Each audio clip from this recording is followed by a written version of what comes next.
Hey everyone, welcome to 4J Music. In the last episode, I spoke to you about some things to consider when it comes to that very difficult decision of leaving your job, your current job right now, and what that may mean for your students. Ultimately, what we want to make sure is that you're taking care of yourself, right? And that was kind of my main point there. Today, I want to talk to you about a different aspect of job searching as the job board begins to heat up.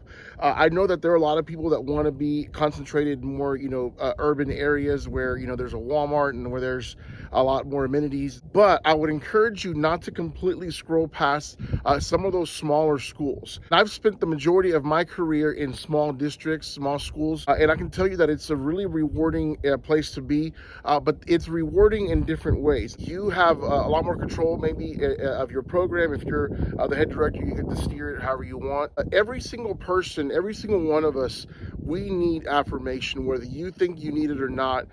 We seek affirmation. Just look at the ratings and how people post about their ratings of their band, or putting this many kids in the all region band or this and that.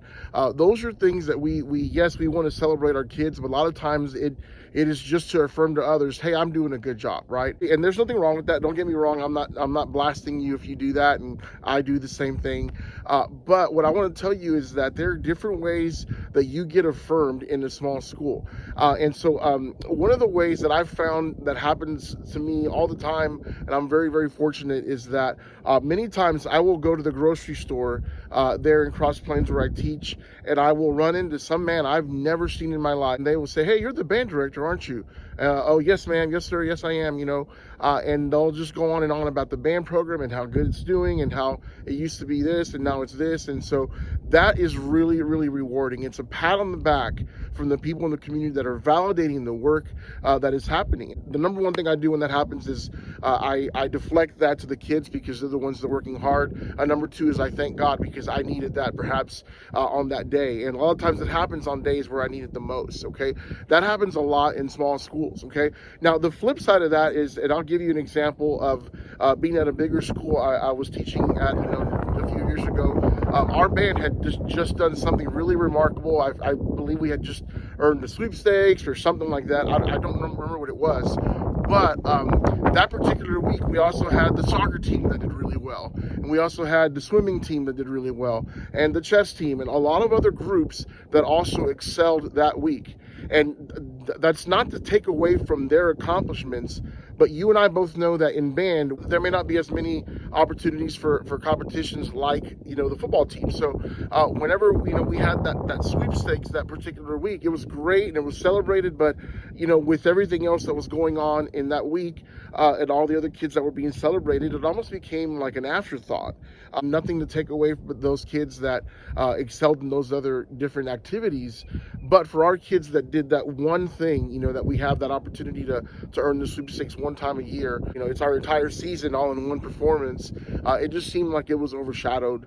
And so, things like that will not happen as much in a small school because they're less selective sometimes. Okay. So, just something to consider, if you want that validation, if you really want to make a difference, small schools are starving for qualified teachers. They need teachers that are going to be there and really invest in the kids and be able to really make a difference in their lives and making a difference in the program. And I know that maybe it's not the most lucrative place to be, maybe teaching at a 1A or 2A school, especially being towards the bottom of the A ladder or whatever. But there are places in Texas where you can be living in a city, that's maybe of 100,000 people or whatever, and within 15 minutes driving time, you're at a 1A school, 2A school, 3A school, and you can really, really make a difference in those kids' lives and be fulfilled in ways that, maybe, you may not be fulfilled elsewhere. And so I would encourage you to consider just, looking at those schools, applying if it's something that is able to work out. And I know that there are many circumstances that may have you locked where you need to be, and that's a whole other story, and I completely understand that. But there are a lot of places that are really neat places to work, where the band is important, where the band students are prioritized in the administration, and they will really, really appreciate you every single day that you're there, especially if you're really, invested in the community and supporting those kids and all the activities that they do. So anyway, I just want to put that little bug in your ear. Don't completely scroll past all those schools. If you don't know where it's at, just take a moment and see. It might be right outside of a metropolitan area. You can maybe see yourself finding a place to live within a reasonable, distance to a place that has the Walmart. I know that's kind of the measuring stick of what civilization is, but maybe there's even more than a Walmart in some of these places. Okay, so anyway, just want to plant that little seed there, and supporter of small schools. I love big schools too. Don't get me wrong. This is not a commercial against big schools. I went to one. I'm a product of a 6A school. At the same time, having tried both, I really do enjoy the small school setting.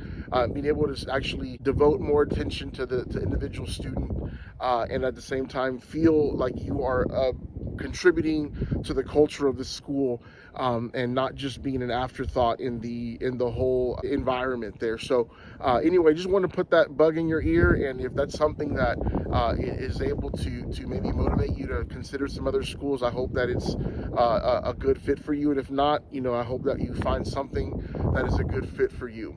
I wanted to make one clarification from the video. I tried to shoot this at the lake where I was fishing. Unfortunately, there was a lot of wind, so there's a lot of noise in the shot, and also you didn't get to see me catch that really, really, really, really big fish.